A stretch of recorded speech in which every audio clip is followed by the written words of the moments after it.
Hello and welcome to today's special broadcast. With the help of my trusty assistant, ISO Hungry, I will investigate the great mystery of the 5 stages of standards development.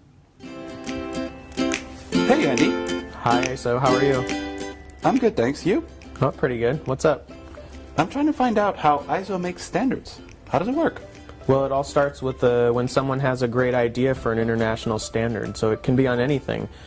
Something to make food safer to eat, a new technology for green transportation, or even a step-by-step guide for making sock puppets so that no important things are forgotten.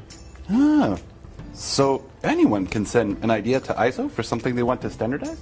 Well, not exactly. Our rules say that it must come from an ISO member body, or an ISO technical committee, or one of the many organizations that participate in ISO's work. Ah. Yeah. So what happens then is ISO will check to see if there's a global market need for this standard proposal. It's done by asking countries to vote, and so if it's approved, the proposal gets added to an ISO committee's work program. I see. Yeah.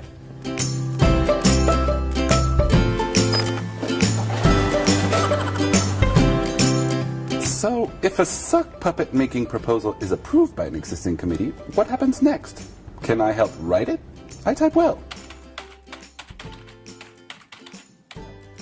Well, that's great, ISO, but as you know, we have ISO members. These are the national standards bodies. There can only be one member per country, and they can choose to actively participate in a committee, and we call them P members, okay? They're participants. Now, these P members can nominate experts to write the standard, and other organizations who work with us, the liaisons, they can also nominate experts. So all of them then get together to write the draft standard, and this takes place in the working group. Ah, so experts work together and then what? Well, first the experts have to agree on the document once it's finished, and then the document is sent up to what we call the Parent Technical Committee, or the TC, for review. So unlike the working group, which is made up of the experts who write the standard, the TCs are made up of national representatives. I see.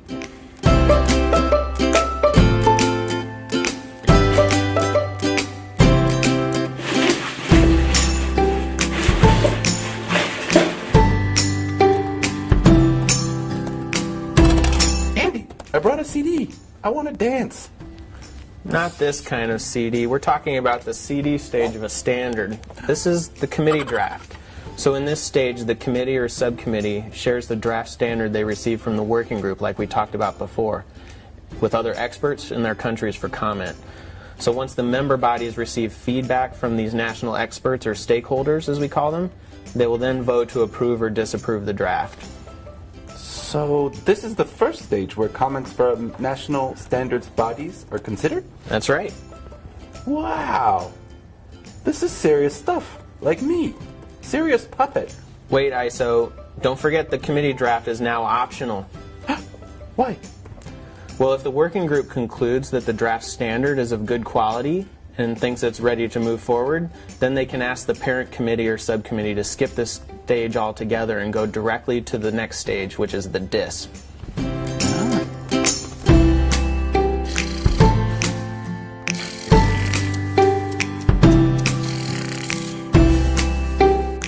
Who's dissing who, Andy? Nobody's dissing anybody, ISO. The DIS stands for the Draft International Standard.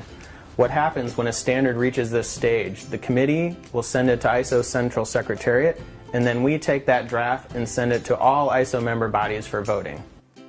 Oh, so up till now only P members could vote? Now all ISO members can vote? Can I vote? Well, not you, but all members can vote, but it's an obligation for the P members to vote. So how does the DIS get approved? Okay, so here's what you need. First, you need 2/3 of the P members in the committee that developed the document to approve it.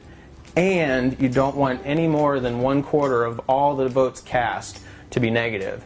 So if you've met both of these conditions, you have the consensus that you need to move on to the next stage. Cool. Do I get that pizza now?